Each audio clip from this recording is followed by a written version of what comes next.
याकूब मेमन का death warrant आ चुका है। 30 जुलाई को याकूब मेमन को फांसी दी जाएगी। लेकिन इस खबर के साथ ही बड़ा सवाल यह खड़ा हो गया है कि आखिर मुंबई हमलों का सबसे बड़ा गुनहगार दाऊद इब्राहिम देश के हाथ कब आएगा।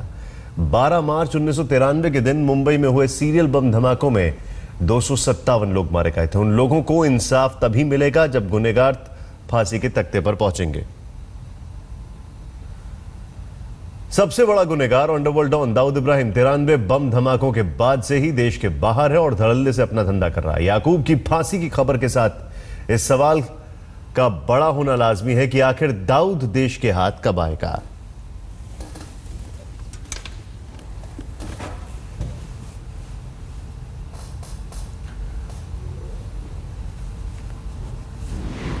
और इस वक्त एक और बड़ी खबर यह आ रही है कि याकूब मेमन की फांसी से जुड़ा एक और बड़ा खुलासा हुआ है। खुलासा यह है कि याकूब मेमन को उसके जन्मदिन के दिन ही फांसी दी जाएगी। यानी ये इस वक्त एक बड़ा खुलासा, एक बड़ी खबर कि याकूब मेमन का जिस दिन जन्मदिन है, आज तक के पास याकूब मेमन के पासपोर्ट की तस्वीर है जिसमें उसके जन्मदिन की तारीख साफ साफ दिखाई दे रही है, यानी 30 जुलाई।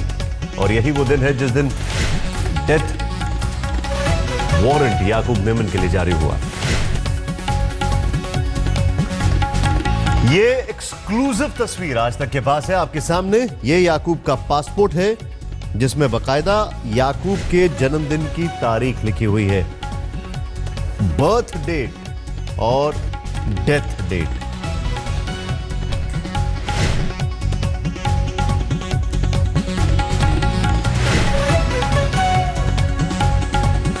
तीस जुलाई 1962 को याकूब का जन्म हुआ था।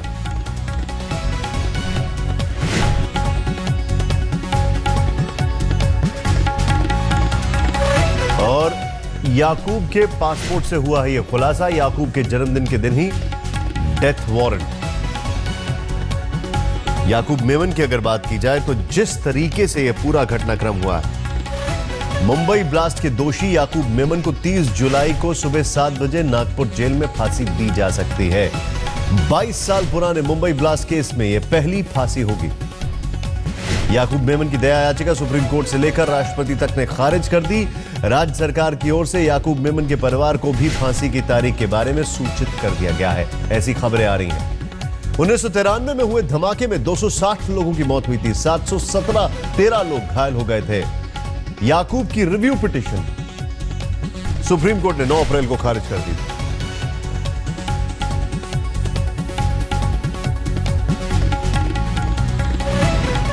वीरेंद्र सिंह गुनावत इस वक्त हमारे सहयोगी हमारे साथ मौजूद हैं और उनके साथ मौजूद है एक ब्लास्ट विक्टिम का परिवार। वीरेंद्र, सबसे पहला रिएक्शन क्या आ रहा है वहां पर मुंबई में इस खबर के बाद? निशाद, इस वक्त मैं जहां खड़ा हूं यह है वर्ली का सेंचुरी बाजार का इलाका। सबसे ज्यादा मौत, तकरीबन 120 लोगों की मौत इसी जगह पे हुई थी। टारगेट था पासपोर्ट ऑफिस, लेकिन कार पार्क की गई थी बिल्डिंग के पास, बल्कि कमांडर जीप थी। मेरे साथ 2 शख्स हैं, दोनों ही पीड़ित हैं, दोनों ही अस्पतालों में अपनी तकलीफ झेल के आए हैं। 22 साल के बाद याकूब मेमन को अगर फांसी होती है, एक पीड़ित और एक मुंबईकर क्या सोचता है? हम यही सोचते हैं कि बहुत लेट हो गए फांसी। इनको सब लोग के हाजिरी में हो चुका था सब भाई, याकूब ने ये किया है, फिर इतना लेट क्यों उनको? अगर यही कोई हादसा किसी और देश में होता था तो इतना देर नहीं लगती थी। आप 1 महीने अस्पताल में रह के आए हैं, 22 साल के बाद अगर इस तरह का नतीजा अगर आता है तो दर्द क्या वाकई में खत्म हो गया? नहीं, दर्द कैसा खत्म हो सकता है? इसके ऊपर और भी कोई सोच सकते हैं ये बारे में करने का, क्योंकि अगर इतना साल लगता है तो कोई भी अगर वो टाइप का आदमी इजीली काम कर सकता है। ये मलकानी जी, आपको 13 टाके सर पे लगे थे, कांच आपके शरीर के अंदर घुस चुका था। 22 साल के बाद ये नतीजा आता है, याकूब मेमन को अगर फांसी होती है, संतुष्टि है? नहीं, संतुष्टि तो नहीं होएगी, क्योंकि ऐसे लगा कि 22 साल बहुत बड़ा पीरियड है और उसके बाद उनको अगर कोई सजा मिलती है तो कोई मतलब नहीं निकलता है। फिर भी आगे के लिए सोच के थोड़ा लगता है कि हाँ ठीक है, और अभी कोई नहीं करेगा, करने वाले तो करेंगे, पर तभी भी लगता है कि ठीक है फिर भी। पर 22 साल बहुत बड़ा पीरियड है। एक सवाल आप लोगों ने ये भी कहा था कि सिर्फ याकूब मेमन को ही क्यों सजा मिल रही है, जबकि वो भी 22 साल के बाद। बिल्कुल बिल्कुल, यही हम सोच रहे हैं। हम तो इंतजार में आए सभी लोग का, जिसके अंदर नाम आना चाहिए वो सबको सजा होना चाहिए, तभी हम लोग को लगेगा हमारा देश आज भी सुरक्षा के पीछे है।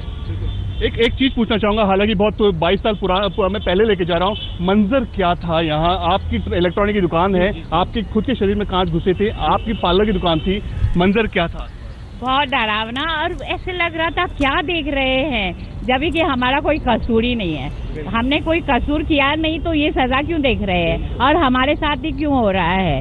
तो ये उस सब सोच के, और 22 साल हम लोग घर से बाहर थे, ये सब सोच के कोई अच्छा नहीं लगता है कि 22 साल के बाद किसी एक को फांसी मिल रही है। बिल्कुल निशाद, एक चीज मैं दिखाना चाहूंगा, यहाँ मेरी बाईं ओर एक पीपल का पेड़ है। ये इसी पीपल के पेड़ के पास हर साल यहाँ पुण्यतिथि मनाई जाती है, जो 120 लोगों की जो मौत हुई, उनका पूरा परिवार यहाँ आता है, यहाँ पुण्यतिथि करता है, श्रद्धांजलि देता है। उसके बाद वो माथा टेक कर ये आशा करते हैं कि ये देश, ये मुंबई शहर सुरक्षित रहे, और जिन्होंने ये काम किया है उनको सख्त से सख्त सजा दी जाए। और आज वो दिन आ गया है। आज 30 जुलाई का जो समय दिया गया है याकूब मेनन के लिए, वो सुनने के बाद भी इनको संतुष्टि नहीं है, क्योंकि इनका ये कहना है कि सिर्फ एक आदमी को फांसी क्यों दी जा रही है, जबकि जिसका जो मेन मास्टरमाइंड है वो देश के बाहर है। मैं आपसे एक चीज जानना चाहता हूं, ये जो आपके साथ लोग मौजूद हैं, क्या इनके मन में एक सवाल ये बार बार नहीं आ रहा है कि ये जो वादे किए जा रहे थे अभी तक सरकार से, लोगों से, राजनेताओं से, उन वादों के नाम पर ये सिर्फ एक कंसोलिडेशन है, ये कंसोलेशन की तरह है कि भाई एक हमने कर दिया है, बाकी तक पहुंचने की कोशिश है? क्या उनको ऐसा नहीं लगता? बिल्कुल, ये सवाल मैं इसी चीज से जाऊंगा। हमारे एंकर निशात ये सवाल कर रहे हैं, 22 सालों से क्या आपको सरकार से वादे या आश्वासन नहीं दे रही थी कि भाई हाँ अभी एक को मिलेगी, हाँ अभी हम जस्ट उनके करीब हैं, हाँ हम उनको जल्दी सजा दे देंगे? क्या आपको लग रहा नहीं कि झूठे ढकोसले थे? देखो, हम कानून कायदे तो हम ज़्यादा जानते नहीं, बाकी हम लोग का कोई कसूर नहीं था, और कसूर नहीं होके भी हमको ये क्यों मौत आई है जी? क्योंकि हमारे बहुत भाई लोग ये शोरूम में, हर एक शोरूम में 2-3 जन मर गए ले, तो इनका दोष क्या था? उनको उड़ाना था पासपोर्ट ऑफिस, उधर पुलिस लोग ने खड़ा नहीं किया, गाड़ी करके इधर आई, फिर हम लोग का दोष क्या था? मतलब तो नुकसान वाली बात तो अच्छी नहीं है, पासपोर्ट भी क्यों उड़ाए, पासपोर्ट भी क्यों उड़ाए, वो नहीं आते हैं। पर जो सजा वाली बात है, जो लोग ने किया कर्म, उनके लिए खाली उनको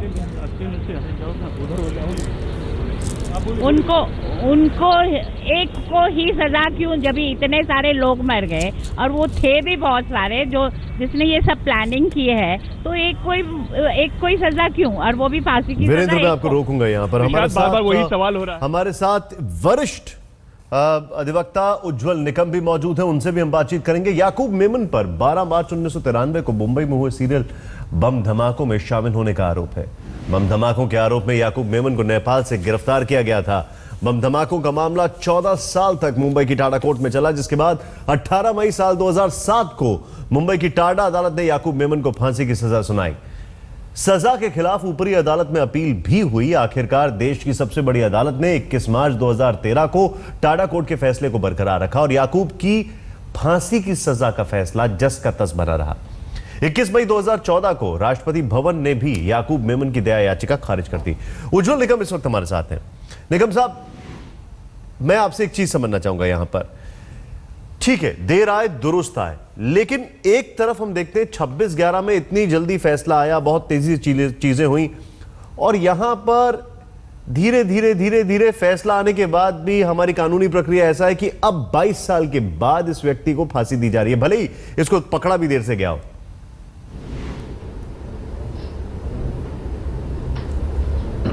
मैं दो बात साफ कहना चाहता हूं।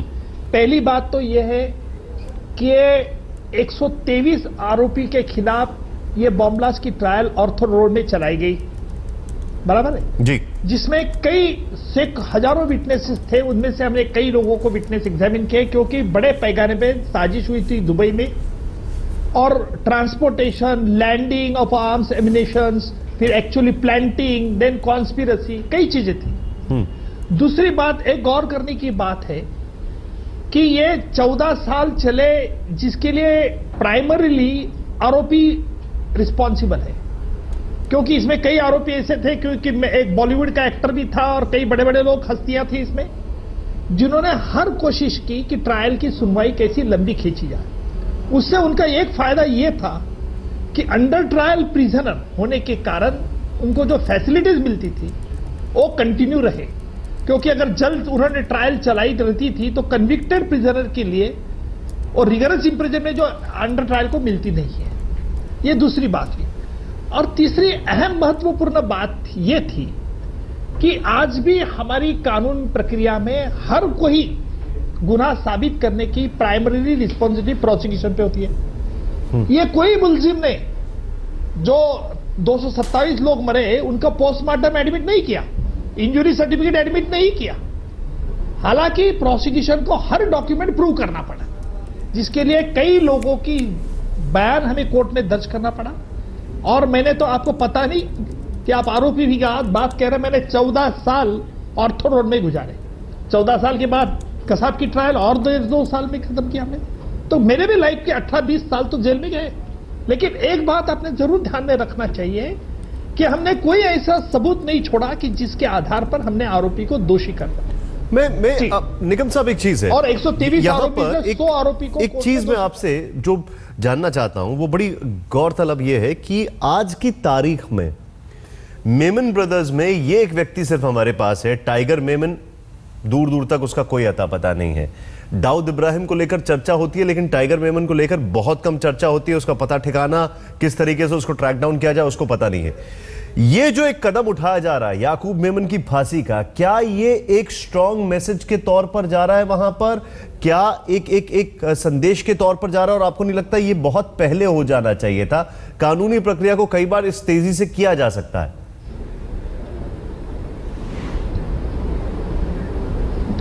मैं जरूर आपके ये बात से सहमत हूं कि ये कानूनी प्रक्रिया में थोड़ा सा फास्ट मूवमेंट चाहिए थी, नहीं हुई। लेकिन इस पे मैं अभी आज नहीं जाना चाहता हूं क्योंकि अलग सब्जेक्ट है। लेकिन इस फैसले से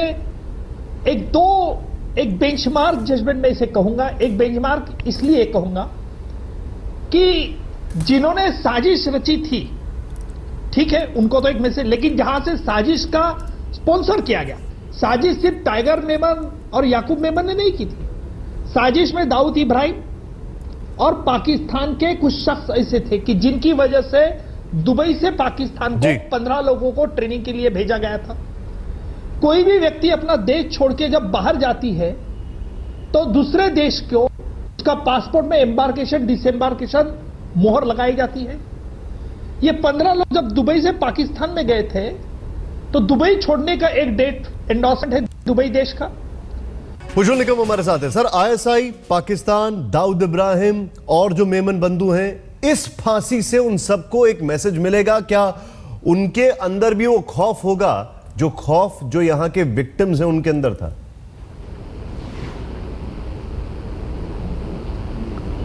देखिए, मैं मानता हूं कि ये कड़ी सजा, एग्जीक्यूशन ऑफ डेथ पेनल्टी, एक कड़ा signal message across the border भी जाने वाला है।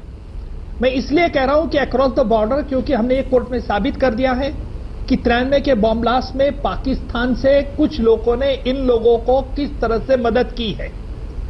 और हम खूबी तरह से जानते हैं कि पाकिस्तान में किस तरह से भारत में टेररिज्म को बढ़ावा दिया जाता है और किस तरह से पाकिस्तान में हर कोई हमारे लोगों को मदद की जाती है। तो मैं मानता हूं कि याकूब मेमन की फांसी सिर्फ याकूब के लिए नहीं है, लेकिन लाइक माइंडेड पर्सन जो भी है और जो कानून के सिकंजे से बचने की कोशिश कर रहे हैं उनको भी एक स्ट्रॉन्ग सिग्नल। टाइगर मेमन कहीं भी छुपा हो, पर एक ना एक दिन, पॉइंट नोटेड, दाऊद इब्राहिम कहीं भी छुपा हो, एक ना एक दिन कानून के सिकंजे में जरूर आएगा, यह मेरा विश्वास है। बहुत बहुत शुक्रिया हमसे बातचीत करने के लिए आपका। लेकिन